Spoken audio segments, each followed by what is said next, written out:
बच्चों, कैसे आप सभी लोग। दिस इज वैशाली जैन और मुझे पूरी उम्मीद है आप बहुत अच्छे होंगे, बहुत बढ़िया होंगे और न्यू ईयर आपका बहुत अच्छा सेलिब्रेट आपने किया होगा। एकदम झकास पढ़ के आपने न्यू ईयर को अपना सेलिब्रेट किया होगा।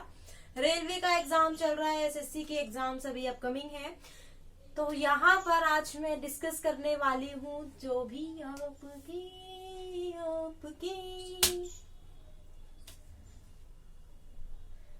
Hello students, this is Vaishali Jain और आप सभी का स्वागत है आपके अपने यूट्यूब चैनल एग्जाम्स गुरुजी मेक एग्जाम्स इजी पर। आज हम यहाँ पर बात करने वाले हैं एनटीपीसी में जो क्वेश्चंस प्रॉफिट एंड लॉस के जो आपके क्वेश्चंस पूछे जा रहे हैं। यहाँ पर एक टाइप डिस्कस करेंगे, इस टाइप के क्वेश्चंस आपके एनटीपीसी में पूछे जा रहे हैं, तो कैसे सॉल्व करेंगे हम इस टाइप के क्वेश्चंस को, है ना। तो यहाँ पर यही डिस्कस करेंगे, इस टाइप के क्वेश्चंस को आपको एग्जाम में कैसे सॉल्व करना है, क्या अप्रोच वहां पर लगानी है जब आप ऐसे क्वेश्चंस को सॉल्व करोगे। तो देखिए, एक टाइप आपका जो यहाँ पर एग्जाम में पूछा जा रहा है, अगर मैं सबसे पहले बात करती हूँ प्रॉफिट एंड लॉस की, किसकी मैं बात करती हूँ, प्रॉफिट लॉस का थोड़ा सा एक बेसिक जान लेते हैं ताकि हमें क्वेश्चन करने में इजी रहे। फिर अभी क्वेश्चंस भी आपके साथ डिस्कस करूंगी।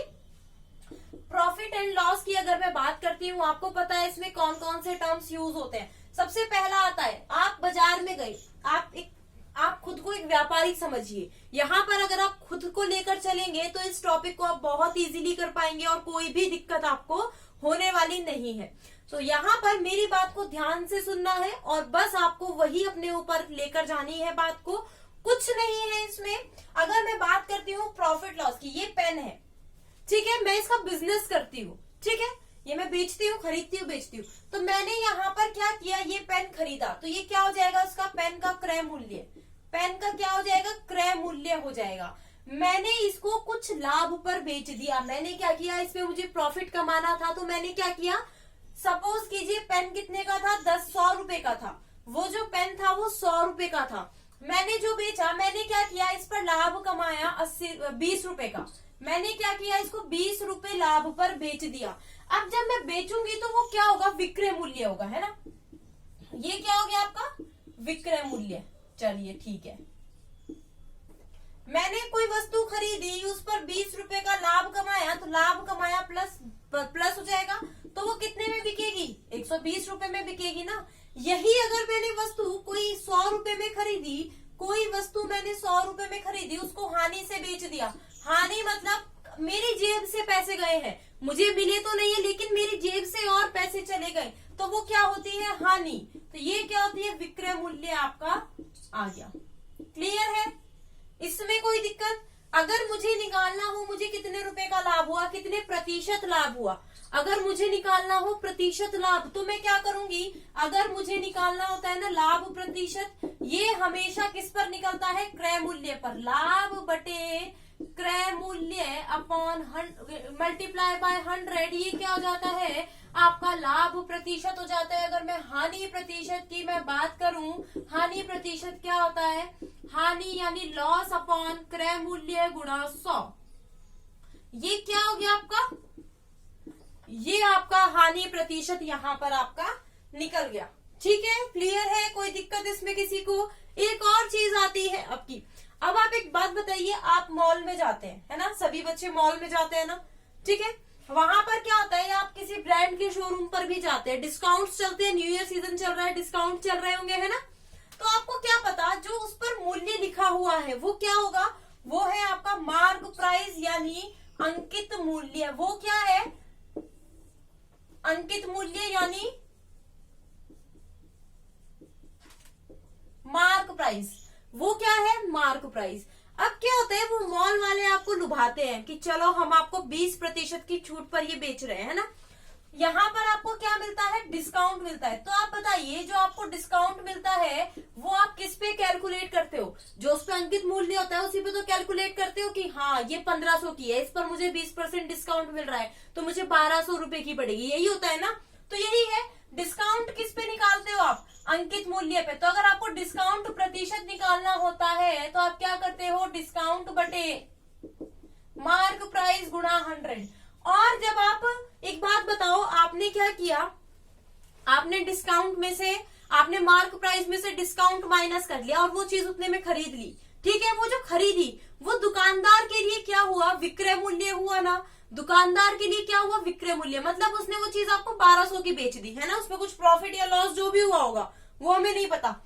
तो अगर आप अंकित मूल्य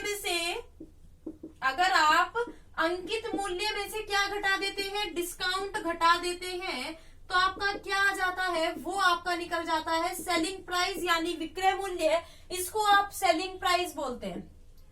ठीक है, ये क्या है, पूरा प्रॉफिट लॉस का एक समरी आ गई। इसमें कौन कौन से टर्म्स आपके यूज होते हैं और कैसे कैसे क्या क्या चीजें निकलती हैं। हमने क्या सीखा, जब तक कुछ ना कहा जाए कि प्रॉफिट या लॉस किस पर निकल रहा है, वो हमेशा किस पे निकलेगा, क्रय मूल्य पे निकलेगा।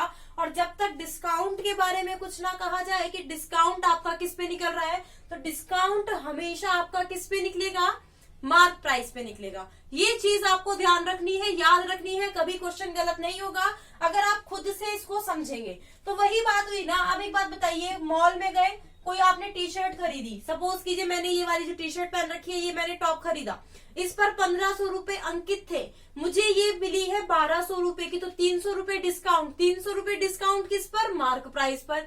अब ये तो मुझे 1200 की मिली है, लेकिन दुकानदार ने क्या किया, इस पे 200 रुपए का प्रॉफिट कमाया, तो उसके लिए क्रय मूल्य क्या हो गया, 1000 रुपए।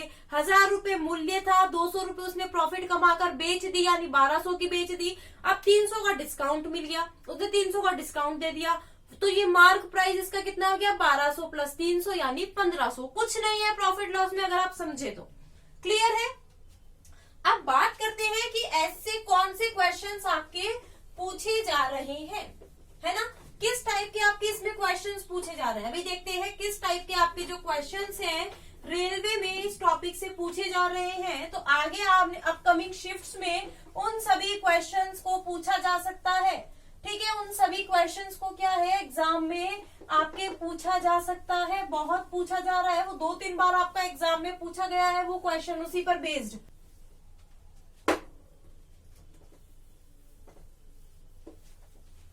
चलिए देखते हैं किस टाइप के आपके एग्जाम में जो क्वेश्चंस हैं वो पूछे जा रहे हैं। 2-3 शिफ्ट में वो पूछे जा चुके हैं।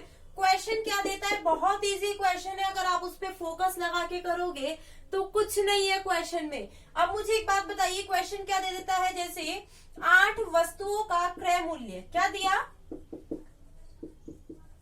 8 वस्तुओं का जो क्रय मूल्य है ना वो 12 वस्तुओं के विक्रय मूल्य के बराबर है। 8 वस्तुओं का क्रय मूल्य 12 वस्तुओं के विक्रय मूल्य के बराबर है। ठीक है, 8 वस्तुओं का क्रय मूल्य 12 वस्तुओं के विक्रय मूल्य के बराबर है। तो लाभ या हानि प्रतिशत जो भी हुआ है आपको क्या करना है, उसका प्रतिशत निकालना है। लाभ या हानि प्रतिशत यहाँ पर बताना है। ये क्वेश्चन बताइए, ये क्वेश्चन आपका एग्जाम में पूछा जा रहा है। कितना इजी क्वेश्चन है। अगर मैं इसको सॉल्व करना चाहूं, अगर मैं बोलूं 8 वस्तुओं का क्रय मूल्य, सपोज कीजिए इसको यहाँ पर 2 तरीके से करेंगे। एक तो मैं पहले यहाँ पे कॉन्सेप्चुअल कराने वाली हूँ, उसके बाद ऐसा तरीका बताऊंगी 10 सेकंड या 12 सेकंड में आपका आंसर आ जाएगा। 10 या 12 सेकंड में आप इसका आंसर निकाल सकते हैं। अब एक बात बताइए, इसका यहाँ पर कॉन्सेप्ट समझिए। एक वस्तु का, अगर मैं बोलूं एक वस्तु का क्रय मूल्य, क्या बोला, एक वस्तु का क्रय मूल्य कितना होगा, 1 रुपए। तो 8 वस्तुओं का क्रय मूल्य कितना होगा, आप मुझे खुद बताइए। अगर एक वस्तु का क्रय मूल्य 1 रुपए है तो 8 वस्तुओं का क्रय मूल्य क्या होगा, 8 रुपए। और 8 वस्तुओं का क्रय मूल्य क्या है, 12 वस्तुओं के विक्रय मूल्य के बराबर। अब 12 वस्तुओं का विक्रय मूल्य, 8 वस्तुओं का जो क्रय मूल्य है वो किसके बराबर है, 12 वस्तुओं के विक्रय मूल्य के बराबर। 8 वस्तुओं का क्रय मूल्य अगर 8 रुपए है तो 12 वस्तुओं का क्रय मूल्य भी क्या होगा, 8 रुपए। और यहाँ पर अगर आप 8 वस्तुओं का क्रय मूल्य निकाल रहे हैं तो आपको 12 वस्तुओं का क्रय मूल्य निकाल रहे हैं तो 12 वस्तुओं का विक्रय मूल्य भी, तो यहाँ पर ये क्या हो गया, 12 वस्तुओं का विक्रय मूल्य। तो यहाँ पर अगर विक्रय मूल्य निकाला तो क्रय मूल्य भी तो आपको निकालना पड़ेगा।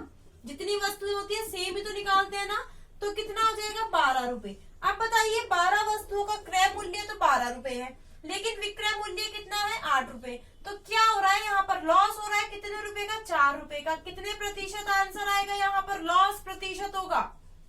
क्या आंसर होगा? लॉस प्रतिशत। समझ रहे हैं आप मेरी बातों को? मैंने क्या बोला, एक वस्तु का क्रय मूल्य क्या है? 1 रुपए। तो 8 वस्तुओं का क्रय मूल्य क्या होगा? 8 रुपए।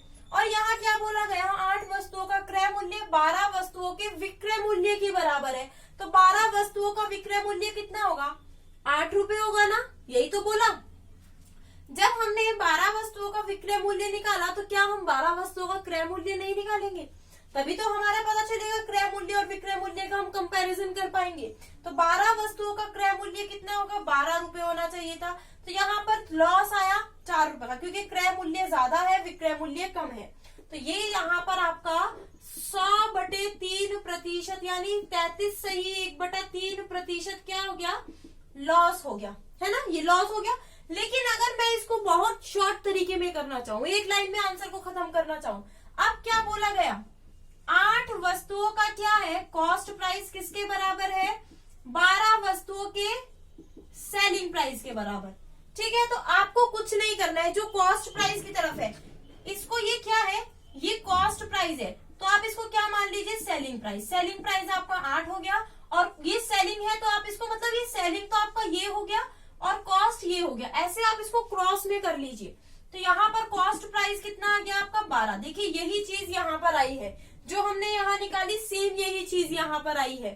तो यहाँ पर आपका जो लॉस प्रतिशत हो गया 4/12, क्योंकि लॉस हो या लाभ हो हमेशा कॉस्ट प्राइस पर आपका निकलता है। तो आंसर क्या आ गया? 33 सही 1/3%। क्लियर है? जल्दी से बताइए क्लियर है या नहीं, फिर आगे कुछ क्वेश्चन और कराऊं इसके में। चलिए, यहाँ पर सपोज कीजिए बोला गया है 16 वस्तुओं का क्रय मूल्य, हाँ यहाँ पर 12 ही रहने देते हैं, 12 वस्तुओं के विक्रय मूल्य के बराबर है। 16 वस्तुओं का क्रय मूल्य 12 वस्तुओं के विक्रय मूल्य के बराबर। क्या हम इतना लंबा करेंगे क्वेश्चन को? नहीं करेंगे, इतना लंबा प्रोसीजर यूज नहीं करेंगे, उससे करेंगे हम तो। हमें क्या बोला गया है? हमें क्या बोला गया है? 16 वस्तु का कॉस्ट प्राइस। क्या बोला? 16 वस्तु का कॉस्ट प्राइस किसके बराबर है? 12 वस्तुओं के सेलिंग प्राइस के बराबर। सेलिंग प्राइस कितना आ जाएगा? सेलिंग प्राइस हमारा आ जाएगा अब की बार 16। कॉस्ट प्राइस कितना है? 12 ही है। तो यहाँ पर अब की बार क्या हो रहा है? देखिए कॉस्ट प्राइस क्या है? कम है और सेलिंग प्राइस ज्यादा। तो हमें क्या हो रहा है? प्रॉफिट हो रहा है। क्या हो रहा है? प्रॉफिट हो रहा है। कितना प्रॉफिट हो रहा है? 4 रुपए का। कितने रुपए पर? अब देखिए 12 पर। तो ये तो आपका यही हो जाएगा सेम आपका 33 सही 1/3। लेकिन अब की बार क्या आया? प्रॉफिट आया। लास्ट टाइम लॉस आया था, अब की बार आपका क्या आया? प्रॉफिट आया। क्लियर है? एक और क्वेश्चन करें यहीं पर, जब तो हमें पता चलेगा। अब आपको करना है क्वेश्चन, नीचे कमेंट करके आंसर भी बताना है। ठीक है, जैसे यहाँ पर आपको दिया गया 50 वस्तुओं का क्रय मूल्य 40 वस्तुओं के विक्रय मूल्य के बराबर है। अब आपको लाभ या हानि प्रतिशत बताना है। क्या होगा? जल्दी से बताइए इसका आंसर। सभी बच्चों को यहाँ पर आंसर करना है। इसका आंसर क्या होगा? देखिए क्या दिया गया है? 50 वस्तुओं का क्रय मूल्य। तो हमने क्या किया? 50 वस्तुओं का क्रय मूल्य बराबर किसके है? 12 वस्तुओं के। ठीक है, 12 वस्तुओं के क्या है? विक्रय मूल्य के बराबर है। देखिए 50 वस्तु का क्रय मूल्य किसके बराबर है? 40 वस्तुओं के विक्रय मूल्य के बराबर। तो हमारा देखिए कॉस्ट प्राइस कितना आ जाएगा आपकी बार? कॉस्ट प्राइस हमारा आ गया 40 और सेलिंग प्राइस कितना आ गया? 50। अब मुझे बताइए प्रॉफिट होगा या लॉस? सेलिंग प्राइस ज्यादा है तो ऑब्वियस सी बात है हमें क्या होगा? प्रॉफिट होगा। कितना? 10 रुपए का। डिफरेंस क्या है? 10 है। ठीक है, और कॉस्ट प्राइस क्या है? 40 है। तो यहाँ पर आपको कितने रुपए का प्रॉफिट होने वाला है? 25% का यहाँ पर प्रॉफिट होगा। क्या किसी को कोई दिक्कत है? बताइएगा। अगर कोई भी दिक्कत हो तो बता दीजिएगा। ऐसे इस क्वेश्चन को सॉल्व करना है एग्जाम में। मात्र 10 से 15 सेकंड इस तरीके से आपको लगने वाले हैं। मैं नहीं बोलूंगी कि 2 सेकंड में आप क्वेश्चन सॉल्व कर लोगे। कोई नहीं कर सकता 2 सेकंड में क्वेश्चन सॉल्व, है ना?